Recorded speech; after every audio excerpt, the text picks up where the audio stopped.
ঘড়ি দুইটা অনেক সুন্দর, দেখাও তো আমাকে। দেখাও দেখাও, দুইজনের ঘড়ি দুটো দেখাও।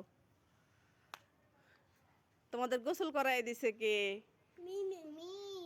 তোমার চুলটা পেঁচাই দিছে কে? ইফা মিম।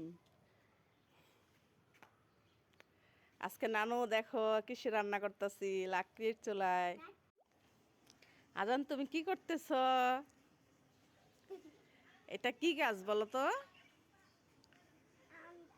আম গাছ। তোমার কি আম খুব পছন্দ?